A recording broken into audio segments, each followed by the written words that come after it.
हाँ बेटा जी, अस्सलाम वालेकुम।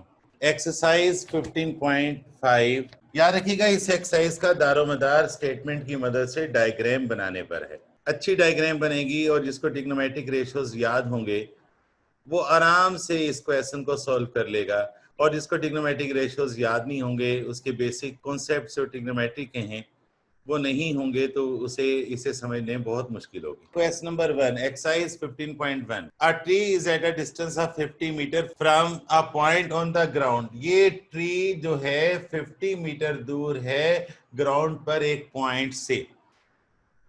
द एंगल ऑफ एलिवेशन, याद रखिएगा एंगल ऑफ एलिवेशन का मतलब होता है जाविया अरूज, यानी अगर आप नीचे से ऊपर देखते हैं तो ये एंगल ऑफ एलिवेशन कहलाता है। तो एंगल ऑफ एलिवेशन जो है यहाँ पर 30 डिग्री है।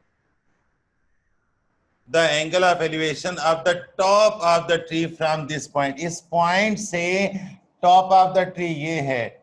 आप जो एंगल देखने पर बनाते हैं, जो देखने पर एंगल बनता है वो है 30 degree. Find the height of the tree, आपने इस ट्री की हाइट फाइंड करनी। चलिए इस टॉप को मैं पॉइंट ए कह देता हूं। ऐसे ही सॉल्यूशन की हेडिंग डालिएगा और लिखिएगा एंगल ऑफ एलिवेशन, इसको थीटा कह दीजिए 30 degree. Length of base, this is base, length of base की बजाय डिस्टेंस लिख दीजिएगा, डिस्टेंस ऑफ ट्री। यहां क्या लिखोगे, एंगल ऑफ एलिवेशन, यहां क्या लिखोगे, डिस्टेंस ऑफ ट्री, लिखेगा डिस्टेंस ऑफ ट्री। अच्छा, आप इस पॉइंट को छोटा ए कह दीजिए, इस डिस्टेंस को एच कह दीजिए। Distance of tree, distance of tree from this point, सिर्फ इतना ही काफी है, डिस्टेंस ऑफ ट्री लिखिए, ये है ए इज इक्वल टू 50 मीटर। और आपने हाइट ऑफ ट्री फाइंड करना है, यहां लिखेगा height of tree is equal to question mark. अब गौर कीजिएगा कि यहाँ पर किस किस का जिक्र है। इस साइड को क्या बोलोगे, परपेंडिकुलर, और इस साइड को क्या बोलोगे, बेस। परपेंडिकुलर अपॉन बेस क्या होता है, tan theta. Tan theta is equal to H upon A, यहां इस फिगर के लिहाज से। देयरफॉर थीटा की जगह आपने रखना है 30 डिग्री, एच फाइंड करना है, इसकी जगह लिखना है 50। 1030 आपको पता है कितना होता है, 1030 होता है 1/√3। तो आप इन्हें क्रॉस मल्टीप्लाई कर दीजिएगा, 1 के साथ मल्टीप्लाई होने आ रहा है 50 और h के साथ मल्टीप्लाई होने आ रहा है √3। अच्छा, आप इसे √3h भी कह सकते हैं, 50, या h इज इक्वल टू 50/√3। और याद रखिएगा √3 जो है वो 1.732 के बराबर होता है। कैलकुलेटर निकालिए और √3 फाइंड कीजिए। अब 50 को 1.732 से डिवाइड करके यहां आपका आंसर आ जाएगा, this is height of tree. तो नीचे लिखेगा स्टेटमेंट में the height of tree is dash metre. ये आंसर आपका 29.01 आया। क्वेश्चन नंबर 2, फिगर बनानी है आपने क्वेश्चन पढ़ के। कहता है on the bank of a sea, समंदर के किनारे, बैंक का मतलब होता है किनारा। On the bank of a sea there is a lighthouse. Karachi में कौन सा इलाका है, लुंडा बाजार का। इसका नाम लाइट हाउस क्यों पड़ा था, क्योंकि यहाँ पर एक टावर हुआ करता था और समंदर यहाँ तक फैला हुआ था। सोचिए, सिटी कोर्ट तक समंदर था। तो कहता है on the bank of a sea there is a lighthouse 100 metre high. पहले पूरा क्वेश्चन पढ़ लेना चाहिए। समंदर के किनारे 100 मीटर ऊंचा लाइट हाउस है। The angle of depression, angle of depression मतलब है कि कोई शख्स जो है वो लाइट हाउस के बिल्कुल टॉप से नीचे देख रहा है, angle of depression. The angle of depression of a ship from the top of the lighthouse is 45 degree. Top of the light house की टॉप से एंगल ऑफ डिप्रेशन एक शिप पर जो पड़ रहा है वो है 45 degree. Find the distance between the foot of the light house and the ship. आपने डिस्टेंस फाइंड करना है, कहां से कहां तक, लाइट हाउस के फुट से लेकर शिप तक का डिस्टेंस फाइंड करना है। अब देखिए आपके पास ये है, फर्ज कीजिए लाइट हाउस की हाइट उसने दे रखी है 100 मीटर, और इसकी टॉप से ये समंदर के किनारे पर है ये, और ये पूरा समंदर है। एक यहां पर शिप है इस जगह पर शिप है, दिस इज शिप, मैं इसे शिप बोलूंगा, चलिए मैं इसे ए कह देता हूं। कहते हैं लाइट हाउस की टॉप से इस शिप को देखा गया और जो एंगल बना है इस शिप के साथ, ये वाला एंगल इस तरह बनाइएगा, ये एंगल है 45 डिग्री। जाहिर है ये एंगल भी कितना होगा, 45 डिग्री होगा। कहता है ये डिस्टेंस फाइंड कीजिए। देखिए ये लाइट हाउस है, मैं इसे सी कह देता हूं, इसको बी कह देता हूं। हालांकि अगर मैं इसको एल कह देता और इसको एस कह देता, एस फॉर शिप, और इसको एल कह देता, एल फॉर लाइट हाउस, तो कोई हर्ज नहीं। और इसको मैं टी कह देता, टी फॉर टॉप, तो ये ज्यादा खूबसूरत लगता है। क्या ख्याल है, मैं ऐसे कर सकता हूं? अब देखिए दिस इज शिप, आपको ये डिस्टेंस फाइंड करना है। अच्छा इसको आप कैपिटल ए कह दीजिए, इसको आप सी कह दीजिए, इसको आप बी कह दीजिए अपने मैट्रिक के तरीके से, तो ये ए होगा और ये जो है आपके पास क्या होगा, बी होगा। यहाँ सी का तो जिक्र ही नहीं किया। ये एंगल 90 डिग्री है, ज़ाहिर लाइट हाउस सीधा खड़ा है, कोई कुतुब मीनार थोड़ी है ये। तो आपने जब डेटा बनाना है सोल्यूशन करके क्वेश्चन नंबर 2 का, हाइट ऑफ लाइट हाउस को मैंने ए कहा है, डिस्टेंस ऑफ शिप को मैंने बी कहा है, और एंगल ऑफ डिप्रेशन को मैंने थीटा कहा है, और ये 45 डिग्री। देखिए कितना आसान हो गया। एंगल ऑफ डिप्रेशन लिखिएगा, डिप्रेशन में मत पढ़िएगा। तो अकॉर्डिंग टू फार्मूला या सिंस, सोचिए किस किस का जिक्र है यहाँ, ये परपेंडिकुलर है और ये बेस है, तो आप कहेंगे कि perpendicular upon base is equal to tan theta. तो यहाँ पर फार्मूला होगा tan theta is equal to a upon b. Tan theta है 45 डिग्री, ए दे रखा है और बी फाइंड करना है।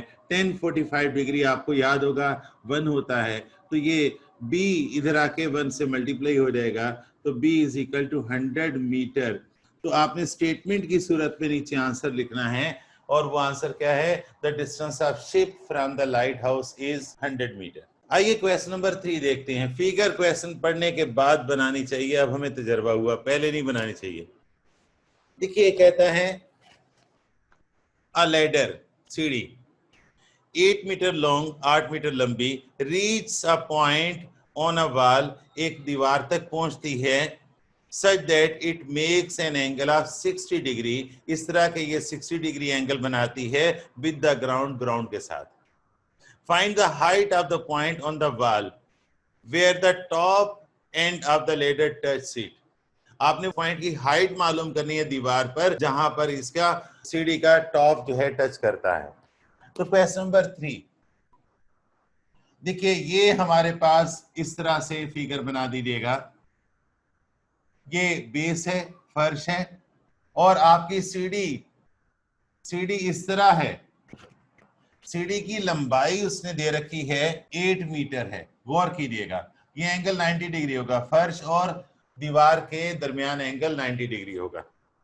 सीढ़ी की लंबाई कितनी है, 8 मीटर, और ये जमीन के साथ एंगल बना रही है 60 डिग्री। इस पॉइंट को ए कह दीजिए, इस पॉइंट को सी कह दीजिए, इस पॉइंट को बी कह दीजिए। कहता है हाइट ऑफ द वॉल मालूम कीजिए, हाइट ऑफ द पॉइंट मालूम कीजिए। इसको आप सी कहेंगे, इसको आप ए कहेंगे। लेंथ ऑफ लेडर सी दे रखी है 8 मीटर, और एंगल ऑफ लेडर लिखिएगा, एंगल ऑफ लेडर थीटा दे रखा है 60 डिग्री। हाइट ऑफ पॉइंट आपको मालूम करना है, उसे मैंने छोटे ए से जाहिर किया। डायग्राम बिल्कुल गिच पिच हो गई, देखिए मैं गिच पिच हो गई, गिच पिच लो अलग कर दी। अब बताइए किस किस का जिक्र है फिगर में, ये क्या कहलाता है, परपेंडिकुलर, और ये क्या कहलाता है, हाइपोटेनियस। तो परपेंडिकुलर और हाइपोटेनियस का रेशो जो है वो क्या कहलाता है, ए क्या है, परपेंडिकुलर, आपको ए फाइंड करना है, और सी क्या है, हाइपोटेनियस दे रखा है आपको। तो सिंस फार्मूले का खुद अकल से फैसला करना है, यहां पर क्या लिखेंगे, sine theta is equal to a upon c. Sine of 60 degree, ये दूसरा मरहला आपके पास आ गया। ये दूसरा मरहला है साइन ऑफ 60 डिग्री। थीटा की जगह आपने 60 डिग्री रखा, साइन 60 क्या होगा आप जानते हैं, √3/2 होगा। तो ये 2a से मल्टीप्लाई होगा और √3 के साथ कौन मल्टीप्लाई होगा, 8 क्रॉस मल्टीप्लाई करेंगे, 8 जो √3 से और 2 जो है वो a से, यानी आपके पास ये हुआ 2a इज इक्वल टू 8√3। तो आप 2 उधर भेज के डिवाइड करवा दीजिए, 2 4s are 8, तो 8 इज इक्वल टू 4√3 मीटर। तो स्टेटमेंट नीचे क्या लिखेंगे, the height of point is 4√3 metre. और अगर आपका दिल चाहे तो इसे आगे भी सॉल्व कर दीजिए। आप जानते हैं √3 की वैल्यू 1.732 होती है, तो आप 4 को इससे मल्टीप्लाई कर दीजिए, आपके पास आंसर आ जाएगा ये वाला, the height of point is dash metre, 6.892, तकरीबन 6.9 मीटर। आइए अब पतंगबाज सजना का न्यूमेरिकल आया। न्यूमेरिकल बोलता हूं मैथमेटिक्स के क्वेश्चंस को। क्वेश्चन नंबर 4 कहता है a kite has 120 metre of string attached to it. एक पतंग की डोर की लंबाई 120 मीटर है, माशाल्लाह कितनी दूर है ये।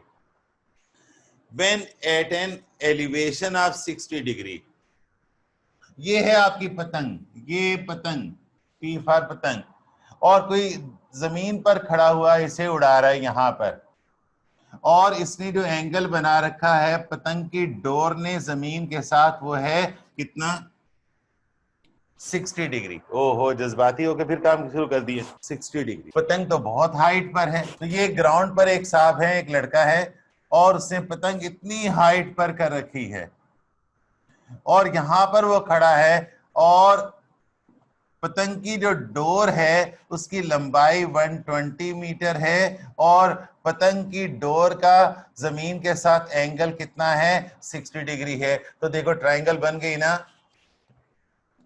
इस पॉइंट को A कह दो, इस पॉइंट को C कह दो, और इस पॉइंट को B कह दो।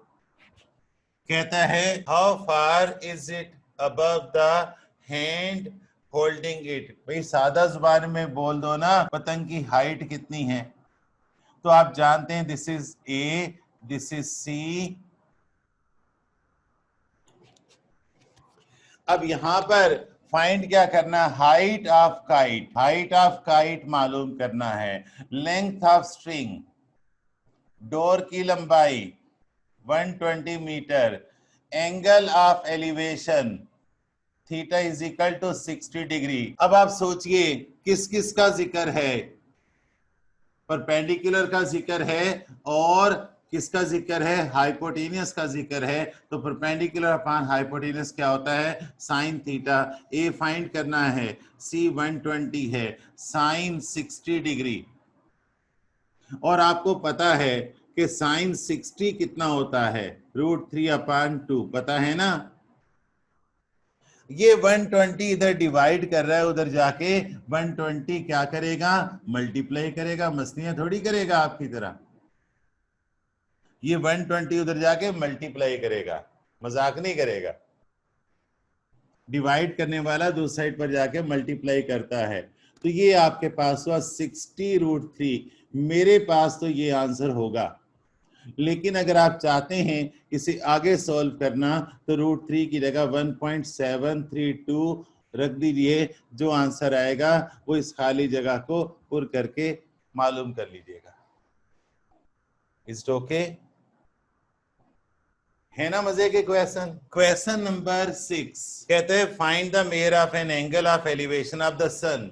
सूरज यहाँ कहीं है, पूरा क्वेश्चन पढ़ लेते हैं। सूरज का एंगल ऑफ एलिवेशन फाइंड करना है। If a tower 300 metre high cast a shadow 519 metre. देखें एक टावर है, ये टावर हुआ, सूरज मियां यहां पर है, और ये 300 मीटर ऊंचा है,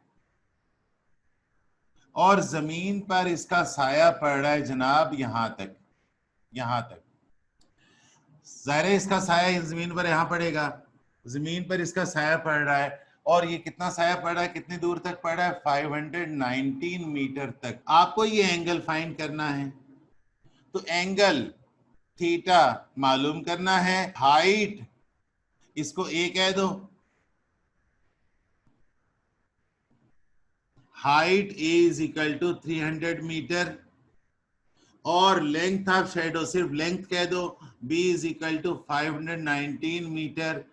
तो आप जानते हैं since tan theta is equal to a upon b, a कितना है 300 और b कितना है 519, तो आप इसको डिवाइड करेंगे, 300 को 519 से फटाफट डिवाइड करो, 300 को 519 से डिवाइड करो, शाबाश, 0.578, ये है tan थीटा।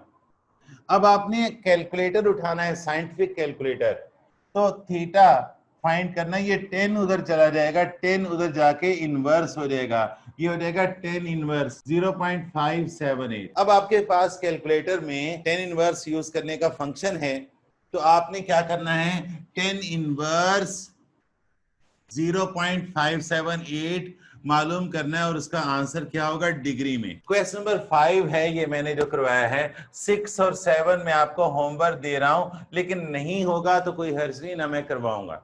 बस ये 5 क्वेश्चन काफी हैं, तो ये 5 क्वेश्चन बेटा काफी हैं। इस तरह ये एक्सरसाइज आज हमारी कंप्लीट हुई। इसके बाद वाले क्वेश्चंस बहुत एडवांस हैं और वो आप फर्स्ट ईयर के सिलेबस में कवर करेंगे। मैं अभी वो क्वेश्चन नहीं करवाऊंगा, जब मैं इस चैप्टर की रिवीजन कराऊंगा तो इंशाल्लाह वो क्वेश्चन भी आपको करवा दूंगा, क्योंकि मेंटली आप स्ट्रॉन्ग हो चुके होंगे। ठीक है बेटा, ओके, अल्लाह हाफिज।